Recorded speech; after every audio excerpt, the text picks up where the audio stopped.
Good day. Today is October 29th, 2025. I'm Derek Fildebrandt, public of the Western Standard, and you're watching The Pipeline. I've got the usual lineup here for the show. We got former Western Standard opinion editor Nigel Hannaford. I thought you were going to say the usual suspects. The usual suspects. Yes. That works. There I am. Guilty as charged. Back from crusading in the Holy Land is Cory Morgan. Shalom.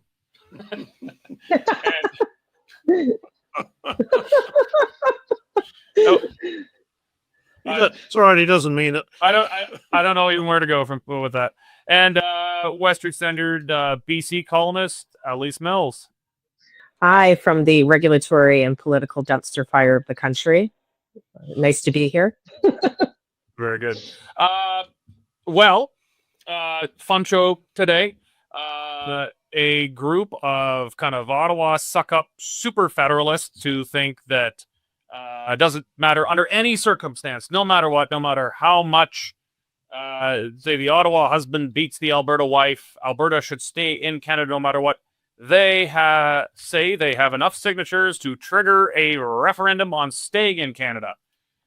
They didn't seem to think through the other side, as if people vote no, that would seem to imply Albertans would vote to leave Canada and become independent. As that dawns on them, much hilarity is ensuing. So we're going to talk about what appears very possibly to be an upcoming referendum on Alberta independence, started by those who do not want independence. Thanks for coming out, guys. The Alberta teacher strike is over. They've been legislated back to work. No one seems to really know what they wanted at this point. They were given pretty much everything they wanted, and they kept on saying no, no, no. The Alberta UCP government under Danielle Smith has legislated them back to work, and union thugs are promising war, class war. We're going to have a general strike or something crazy. We're going to overthrow the government because teachers should only have to work 20 days a year or something. I don't really understand what their grievance is, but we're going to talk about those grievances. But first, Doug Ford swings and misses. He spent $75 million of Ontario taxpayers' money on an advertising campaign in the United States, making the case against tariffs. Prima facie, I mean, I can see it. I actually didn't think it was a bad ad, Nigel. It took part of something Ronald Reagan said about tariffs while he was president of the United States. Donald Trump threw a bit of a fit over this, saying, it's taken out of context, misrepresenting the Gipper. I don't think that was the case. The Gipper was a pretty hardcore free trader. I don't think it was unfair. I don't think it was taken out of context.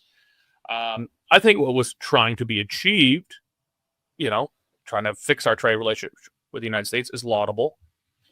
But what I thought about it at first, I thought, this is just Trump being a jerk.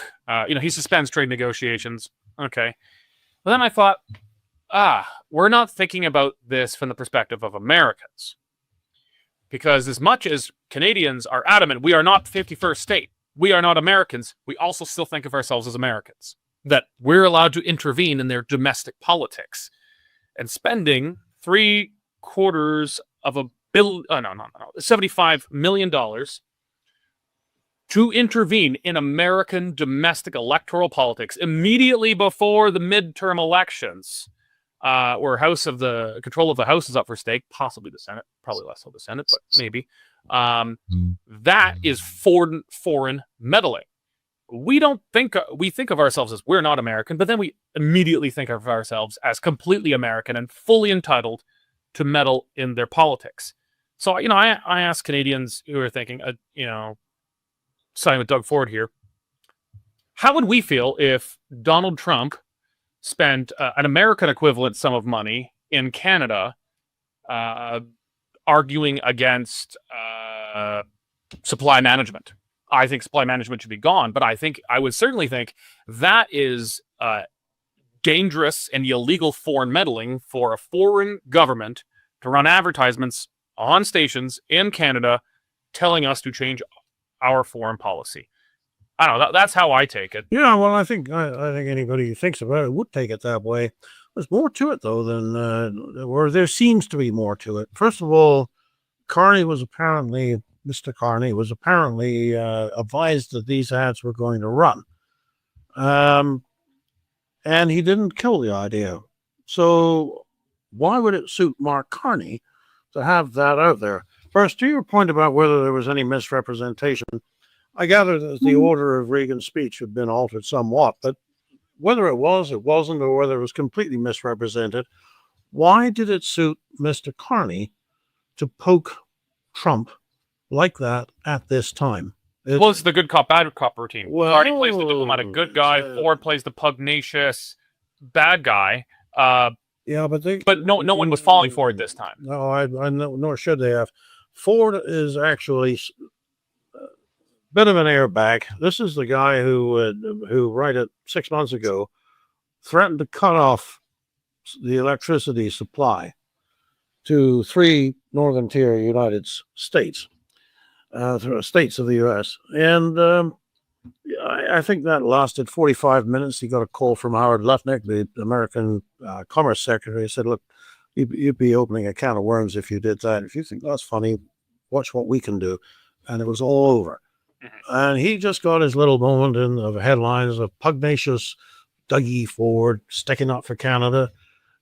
Didn't solve the problem, and he didn't solve the problem with this. What the two of them did is they gave Mr. Carney an excuse to say, well, of course I haven't got a trade deal with Mr. Trump. He pulled the negotiations. Meanwhile, he's off to China, and what's there going to be? Chinese cars for canola? I don't know. We'll see, I guess. But these two are up to something, and it's skullduggery. But I am not impressed with. I wouldn't give Mr. Ford if he's a patriot, he's the worst kind. Alise, they've been doing this good cop, bad cop routine, and so it's until now at least not been called on. I'm not positive who put it this way. It may have been Jen Gerseth in the line put it this way. Yeah, they were doing good cop, bad cop, and Trump just shot the good cop and the bad cop and burned down the police station. Because it's obvious they're working in cahoots. They're obviously coordinated. The Ford government and the Carney government, or the Trudeau government before it, were not hostile. They had extremely warm relations. They've been working in cahoots together. And I don't think it mattered at all to the Trump administration that on paper, this was not the Canadian government. This was a subnational government doing this. I don't know. What was Ford's motivation here? Was it thinking that the commercial is going to change minds, or that it would lead to the defeat of Republicans in the House, and somehow the Democrats are going to use their new leverage just to help Canada? Or was it just for domestic consumption in Ontario that Doug Ford gets to look like he's Captain Canada again? I get that. And then to the second, how is it now? Are Ontarians going to say, he tried, he was fighting for us, it felt good, even though Trump has now completely suspended trade negotiations? So let's just roll back the tape. This is a small man. Doug Ford is a very small man. And that small man mentality, with a splash of which reveals, I think, an inherent misogyny, that propelled him to take a massive swipe out of Danielle Smith, who was working towards building a relationship because she trusted her instincts and they were right. What Canadians have forgotten about is likability and common values are not just okay, they're essential to this particular administration. They like the conversation. They like the familiarity. They like to understand who we are.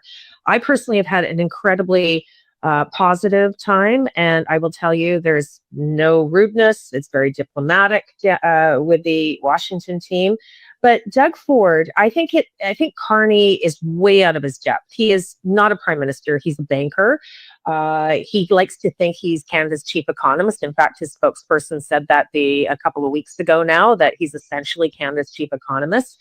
He is Carney. I expected to see more finesse, but I want to say this. I don't understand why I think it's a weakness on Carney's part, that he wants to. I think he's sort of overwhelmed by Doug Ford, which is not a good sign. But from all I understand, the Canadian team was doing really well before that ad dropped. And I would say a couple of days before that ad dropped, things started to, the cream started to curdle. And there were a couple of reasons that I'm not allowed to necessarily talk about. We're off the record. But the ad was a punch in the nose and a thumb on the scale. And I wrote about that, not in our paper, but on Twitter. It really was a punch in the nose and a thumb on the scale. The reason it's landed that way, and it doesn't matter what anyone's opinion is, it doesn't matter what my opinion is or Doug Ford's, that's immaterial to this. This is a trade crisis. This is one of the worst things I've ever seen. And I worked the Stop with Lumber deal. The way that this GOP, the way that this White House, the way that this new generation of Republicans envisioned Ronald Reagan is a really important thing that we Canadians need to understand if we want to get in the business of appropriating their guy. It's also ironic because that speech has been manipulated, when in reality, that was the beginning of a speech where he lays down some of the highest tariffs on Japan.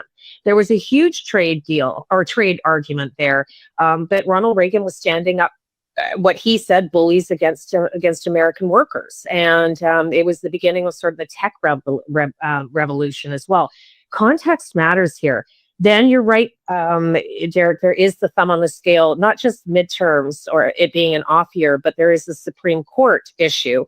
The Supreme Court is currently weighing whether Trump's tariffs are legal. And that is not something they want to see during what they believe is their national pastime.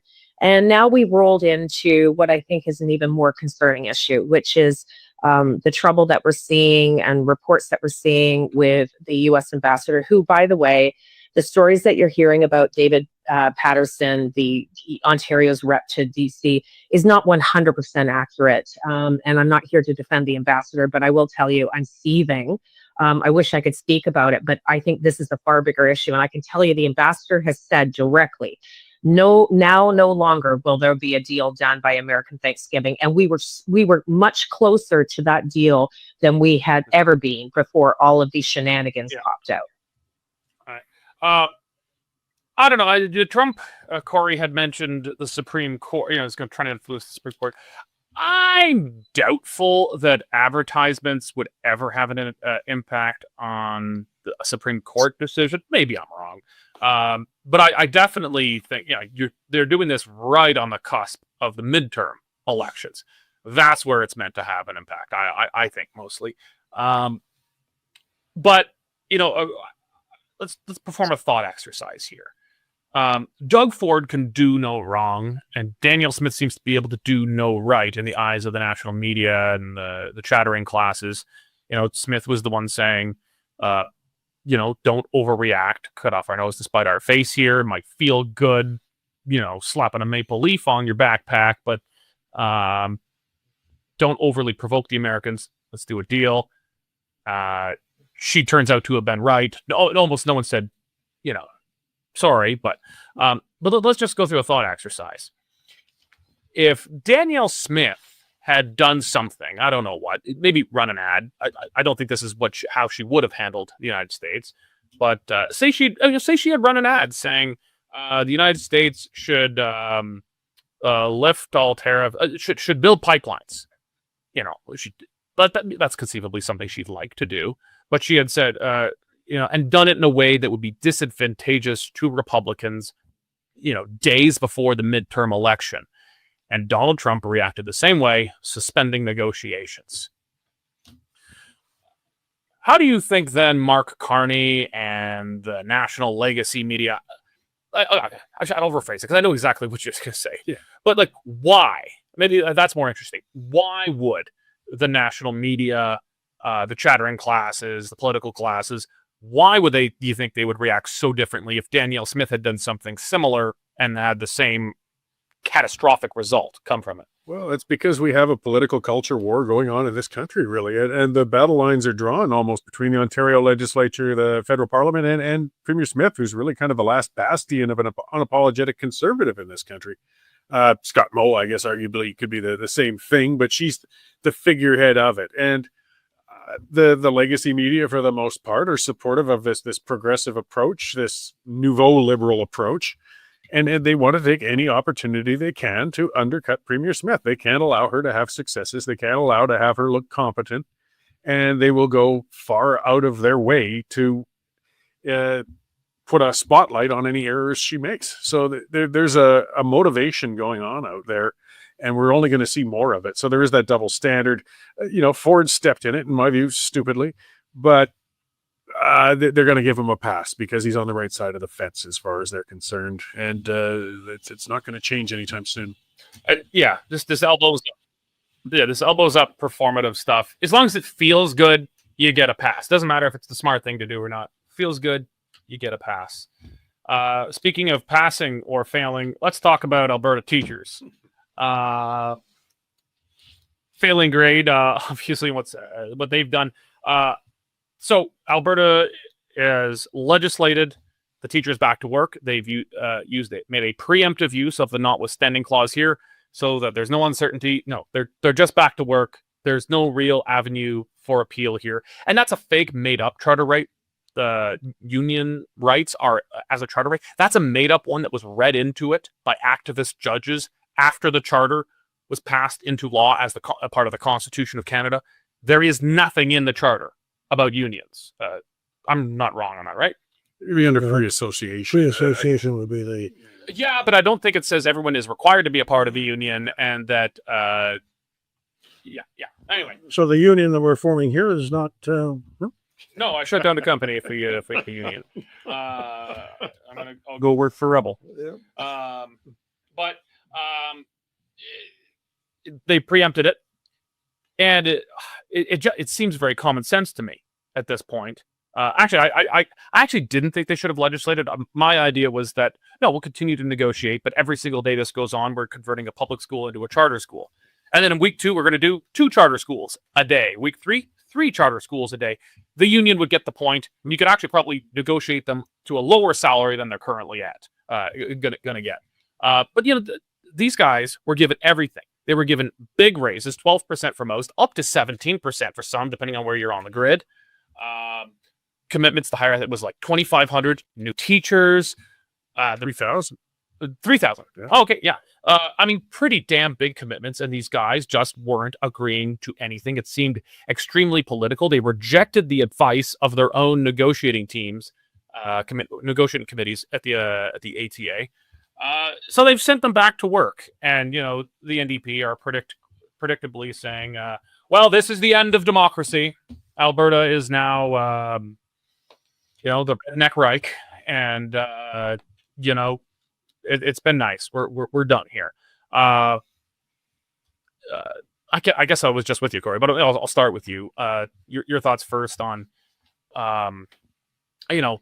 is this a political win? A lot of polls have showed support, I guess, for the teachers, because teachers are a nice, happy profession to have, even though they're very greedily just demanding more money from taxpayers when they only work 200 days a year. But I don't know, who is the political winner, I think, in the end of here? I got a feeling in the long run, it still might be Smith. I mean, as people watch and dig into this, I know people don't watch and dig into enough things in depth at times, but no one's reading the contract. This was at an impasse. I mean, if Smith had come in while, say, there was some sort of offer on the table from the teachers and they were negotiating something, then you've gone and cut off a negotiation. But there was nothing. They were spinning their wheels. People kept asking, well, what do you guys want? What do you guys want? And they won't say what they want. All they'll say is what they don't want.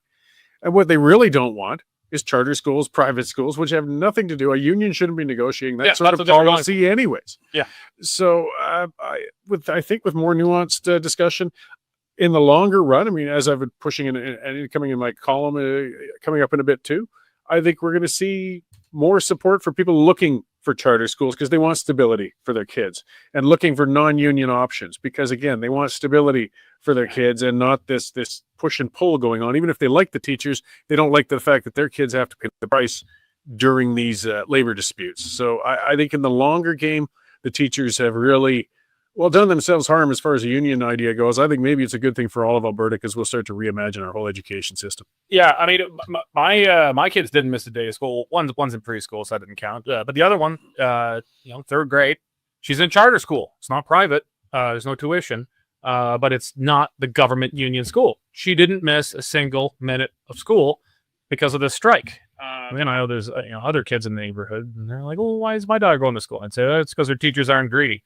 But Nigel, what was the union trying to achieve here? That like they were given, like I was angry at Smith and Education Minister Demetrios. I was angry at them for giving them too much. I was like, why are you giving these guys so much? No one in the private sector is getting this stuff right now. Everyone's just happy to keep their jobs. These guys have got damn near guaranteed jobs. You got to be particularly appalling and downright criminal to lose your job as a teacher in Alberta. They work 200 days a year. They got pension. They got benefits. They're getting a big 12 to 17% raise, depending on where you're on the grid there. What the hell do they want? Why did they strike like this? I still don't understand it. I don't think they actually were honest about what they want.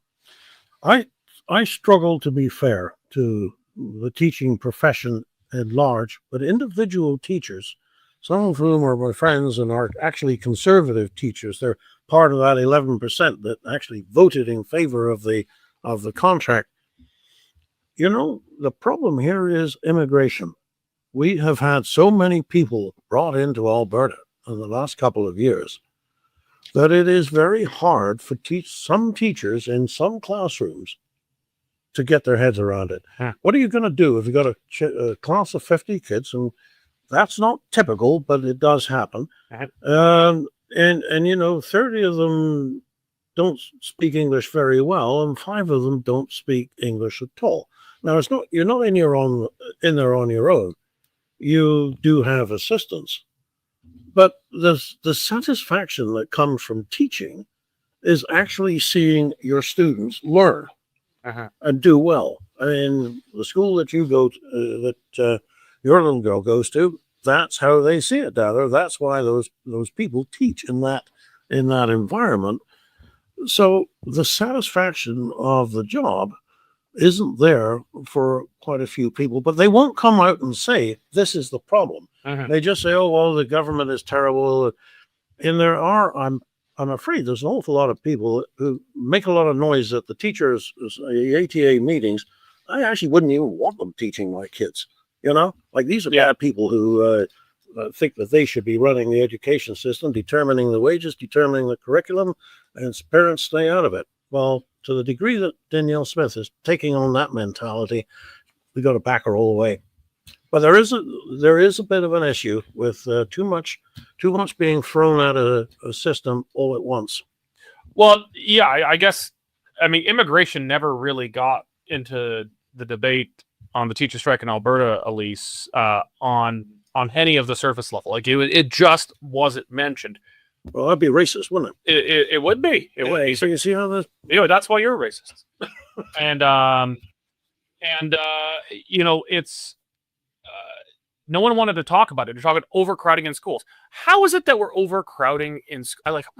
How is it possible? We are building schools like mad in Alberta. We are building a lot of schools. We're hiring a ton of teachers. We're paying them extremely well. And our birth rate might be the highest in Canada, but it's still not high. It's still not even close to a replacement birth rate. So it's obviously a lot of people coming here. Now, we have the biggest interprovincial migration in Canada, which I've always considered a good thing. But it obviously begs the question, that's still not even close to the number that's coming in. And I've known teachers who teach in parts of Calgary that are very heavy on migration, and it must not even be it must be less satisfying. I even thought it from that perspective. I thought it from the perspective of how frustrating it is. They need all these teaching assistants in the class because half the kids aren't even functionally speaking English. They're not speaking English in the home, so they're not really getting it there either. I think it goes But yeah, a little I deeper. don't think this debate, it's a big debate, but it didn't reach the surface level because the two parties in this was the government, which is going to be politically risk adverse, and then the teachers union, which is hyper woke, loves mass migration. But yeah, we just don't hear the unions, Alise, saying perhaps we should just not bring in 3 million people in a single year kind of thing. That might alleviate our class size issue. Yeah. Well, and you have us naughty British Columbians, crossing the border, running across the border, speeding across the border to Alberta, and you have a lot of our teachers. So you've imported a lot of socialists and, the blue-haired people with the rainbow T-shirts and all the alphabet in there. So I apologize. That's also largely to do with why your politics have changed from between Atlantic Canada coming out for oil and gas and British Columbians escaping. The fabric of your conservative union is slowly, pushing and pulling. But I do think, as a parent, what I did notice in British Columbia is ground zero for strikes, teacher strikes specifically. My daughter had 6 years of rolling strikes from kindergarten to grade 6, and we don't have the same situation as you do in Alberta. So number one, we can barely build a school. We can't even get ferries built as well. So we're terrible at delivering and executing on that type of funding. So we are, teachers have I'm supportive of their concerns about what's in their classrooms, like in regards to the demographic. But there's the other issue is that Canadian parents, whether you're in Alberta, and I think if you're an Albertan, you have a better chance economically, socioeconomically than the rest of us do, especially in British Columbia.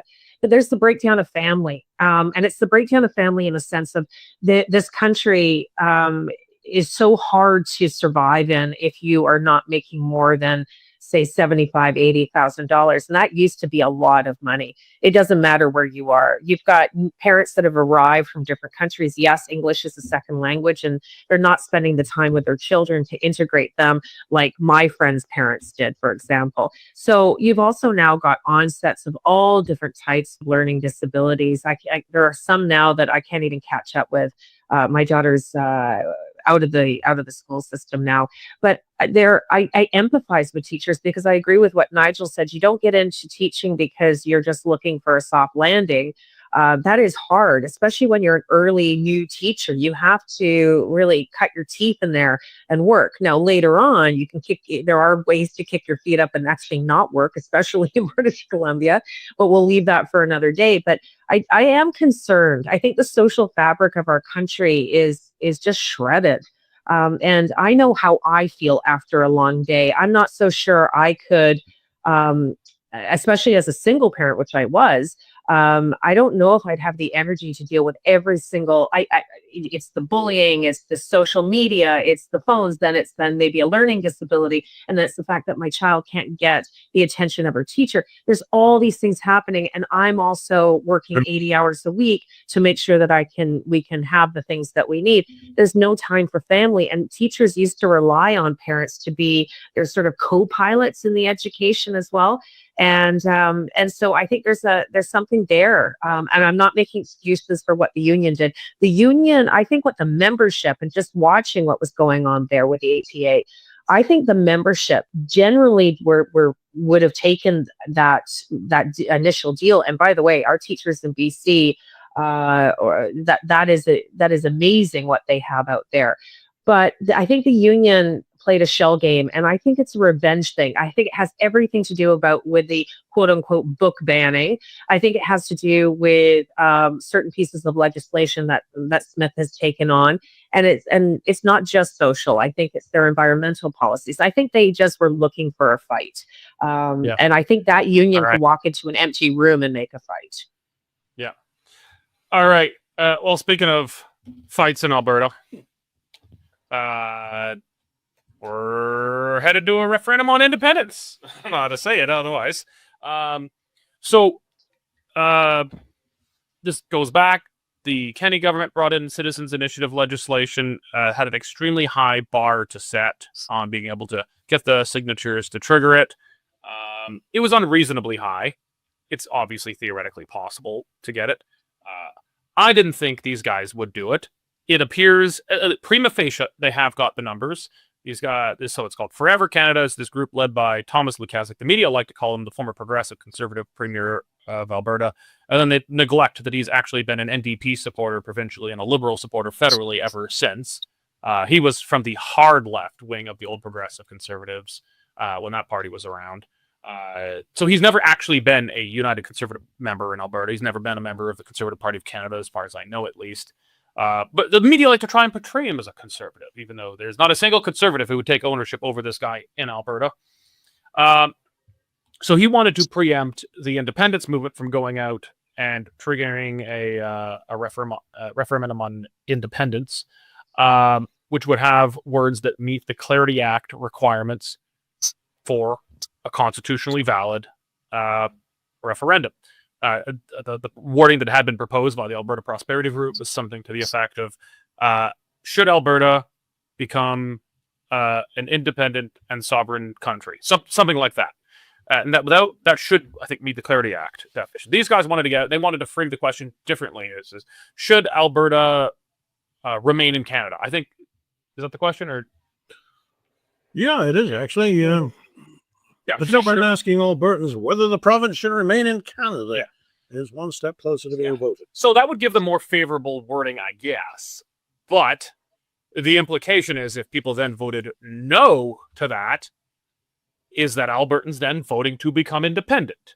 So these guys have triggered, the guys went out and they've triggered a referendum, it seems, on independence. Now, it's not 100% sure yet. They got over the threshold required for the number of signatures, but these signatures now need to be validated and checked against the eligible voters list. So you need some margin of error. So it's possible that they actually fall short a bit if they don't have enough signatures that turn out to be valid. But prima facie, let's just say they've got the signatures now. Cory, does that mean that the referendum question that goes forward is exactly this one? Or, because I feel like regardless of what side you're on, the question should be as neutrally worded as possible. Like if you want independence, the question should not be, should, the kick-ass land of the free Alberta be the coolest, richest, most amazing country in the world and leave those dirtbag freeloaders of Canada? You can't. That's not a fair question. Yeah. A fair question here should be, if you wanted to word it from their side, should Alberta remain in Canada or should Alberta become an independent country? I think that would be that'd be fair, and I'd still ask the question with the yes on their side, the no on the independent side. Is there any opportunity? Is the question as is that it, or no? It's no. It has to go to the legislature, and that's where the referendum, if it were to be called, gets called, and they can rejig the framing of the question. Mm-hmm. So if they're staying true to the question, I mean, if they made it a question about something completely unrelated, that would be violating the basis of the thing. But they could change it to should Alberta become an independent province? It's the same question. It's just asking a different way. Which would put it into the more positive yes end of it, but it's still a referendum on independence. The other thing is, too, it seems like Lukaszuk's already backtracking a bit. He's saying, no, I wasn't trying to trigger in a referendum. We're trying to just have the question go to the legislature, but his own initial paperwork says, no, you were going for a referendum. Let's play that clip from Danielle Smith at the press conference where, okay, just roll it. I want this operates. Mr. Lukaszuk's vote is a yes-no question. It is a separatist referendum. He may be trying to characterize it differently. But if you ask people if you want to remain in Alberta, yes or no, there are implications if people answer no. So okay, so Danielle Smith says, all right, thanks for coming out, Tom. You just triggered an independence referendum. He's like, no! That's not what I meant to do. He's like, well, that's what you did do. Yeah, and hey, the father of Alberta independence, founding father of Alberta's Republic, Thomas Lukaszuk. Well, I mean, to their credit, that was quite an effort. 400-some thousand. They did more than I would imagine. That was a sign of good organization, but it comes right down to careful what you wish for, Fabio, because you just got it. And the campaign will begin sometime next year. Yeah, Alise, I don't know how much you know this clown or not, but I do. Okay, I didn't think they could do it. At some point, someone's going to check the tape to when this started, and I was like, Bob's my uncle if they can actually get the signatures. Because credit where it's due. That's a lot of signatures to get, and it may or may not be valid after they verify every single name on the voters list. They've hired like a ton of staff to go through it. But yeah, we've got this guy here who's just on the side of every single left-wing cause. He never appears on the conservative side of anything, but the media try to portray him as a conservative because he was a progressive conservative under Alison Redford. That's like saying I was a moderate in the Bolshevists at some point,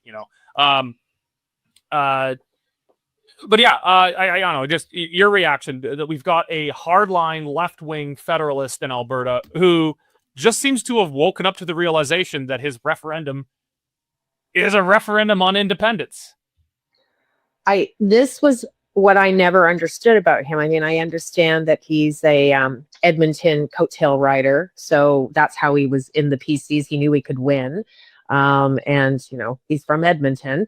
But that's what I never understood about him, and I don't tango with him because there's no point in calling him out on Twitter. But it was very obvious to many of us conservatives in BC, and I think federally as well, that it seemed counterintuitive. But as I said to one former Wild Rose MLA, Nate, did he need a job? And he didn't seem to think so because he has a whopping pension from his time at the Alberta legislature. So I didn't understand it, and I didn't understand that he didn't understand it. No, Alberta MLAs haven't had a pension since 1993. Oh, no, there were something called transition allowances that were brought in. That's what I'm talking about. Yeah, a transition allowance. They're a temporary thing. It's not like a lifetime pension the way, say, members of the federal parliament have. It's not quite the same system. Yeah, we were speculating on what he did with that money, and it doesn't matter. It's his money, it's his business, but it seemed really like make a job for him. And then when I was inundated with his Instagram posts, and I don't know why this is showing up in my feed, but I thought it was just so creepy. I mean, he did the bedroom files from his RV, in PJs with his hand on his, with his legs kicking up at the back. And I just thought this is a sexual harassment case waiting to happen. Boys or girls. I could not unsee Fabio laying there. I'm sure you know what I'm talking about. Like, and I just felt like he needed something. And I just thought, his wife was once a respected CTV news anchor. And I thought, is she even in the picture anymore? Because a good wife would just literally take the cane and pull him off the stage. Because he's so foolish and so embarrassing. But there are Albertans that really believe in staying in the knitted into Canada. But I think we also, and I'm sure you guys would agree, there are Albertans that do support staying, but it's conditional. It's not, hey, the relationship is awesome, let's throw a party if we win. It's not about that. But all of us were sort of waiting for Thomas to understand his own punchline to all of this, that you're going to trigger a referendum. But again, I think just as it always is with Thomas, it's about his own bank account, his own image, his own social media, and building out what might be further contracts or opportunities to show his mug off. Yeah. Look, I don't know what the guy does for money, but as far as I could tell, the guy doesn't really appear to have had much in the way of gainful employment since he lost since he was done from cabinet when Alise Redford went down, and then lost the seat in 2015. He does not appear to have done anything other than rant against conservatives on Twitter since I guess a decade now. It's been a decade, for God's sakes. Well, he was a menace in caucus. He was a menace in caucus. Yeah, not in the caucus. Like the guy, I don't know. I think he saw this as his way of trying for significance. He's trying to be relevant again. Now, I don't doubt that the guy's a hardline Federalist, that he actually believes in what he's doing. But I mean, it was a way of I don't know. I think most people setting himself up. Yeah, most people who are out of politics want back in. The main reason I don't want back in is because I get my fill of politics doing what I'm doing, and I don't have to deal with most of the bullshit of actually being in politics. Fabio hasn't been relevant in any way. He's just got he just gets a tweet into the dark, and it doesn't lead to anything. I don't know, but maybe he tries to see this as an on-ramp to become a part of the NDP caucus at some point. I don't know. But at the end of the day, Nigel, Captain Canada here has... I mean, are we going to erect a statue one day to General Fabio as, our George Washington who led us to independence? We opened the program talking about Doug Ford and what a windbag he was. That was my phrase, not yours, but I think there was a consensus leading that way that he swung, he missed. And you ask, why does he do it? And the answer is, it puts him in the headlines. The news media are generally favorable to those kinds of gestures. And as we get into the last minutes of the program, bless my soul, we find ourselves talking about Mr. Lukasik, who is also making these wild, patriotic gestures. As Derek said, I dare say he believes in what he is doing. But do you know the common thing between Ford and Lukasik and so many other people who have yet to be in the headlines? They don't have any solutions. You can make a little tiny fest and wave it and say, I'm proud to be Canadian and I want to, Alberta will stay and we got to stand up to the United States. How? In what way exactly do you want us to do that?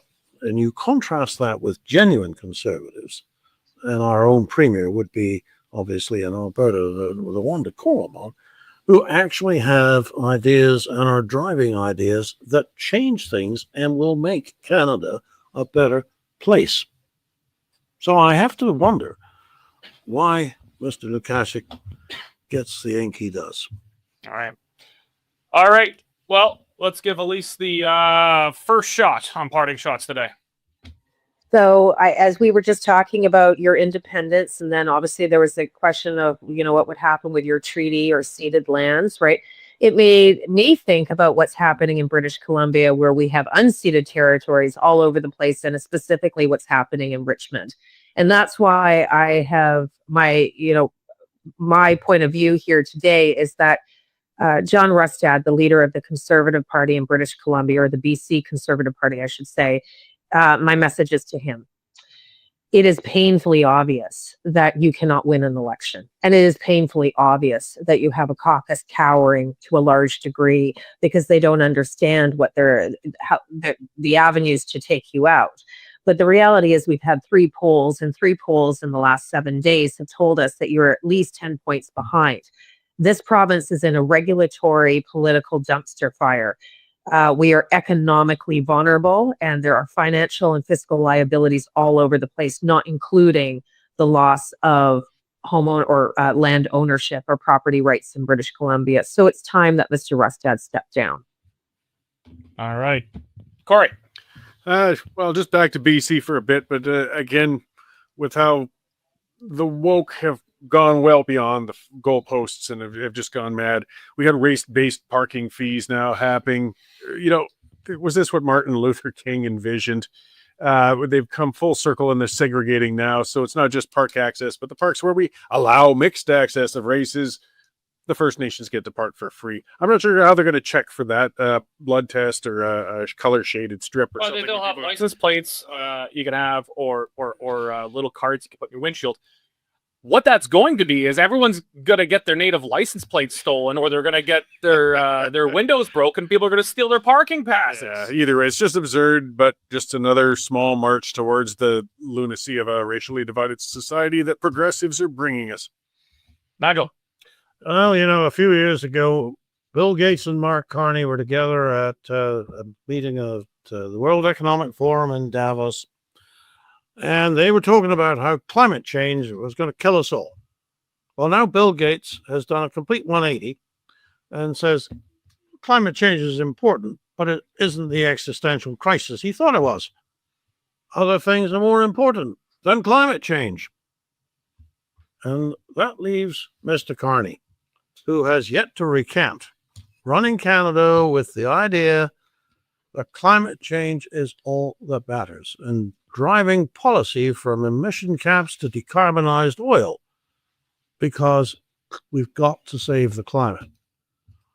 Mr. Gates has thought it through. Mr. Carney needs to think of, some of us have been saying this for 30 years. What is it going to take? All right. I want to throw some attention to Fred Delorey's Substack. He's an interesting guy. He was the executive director of the Conservative Party of Canada under Aaron O'Toole. He's got an interesting Substack, kind of political analysis and whatnot. People across the spectrum. He doesn't really argue ideologically for anything. It's generally pretty smart analysis. He's arguing there's going to be an early election. I feel so strongly there's not going to be an election imminently here that I've got bets with two people here, news editor Dave Naylor and you can see him right in the corner here, Jeremy Borg. Yeah, he knows I'm talking about him. Hi, Jeremy. Yeah, there you are. Hi. I've given these guys 3-1 odds. I bet them just $5, but give them 3-1 odds. There's not going to be an early election before December here. The math just doesn't add up. Mark Carney and the Liberals have a de facto majority government. They're essentially one seat short. All they got to do is, plant a tree for Elizabeth May to get her vote, and bribe one member of the NDP with a cabinet spot or something, and then they've got their seats. The only way we're getting an early election is that the Liberals call it themselves, and they're not going to call one this early. They're sitting pretty.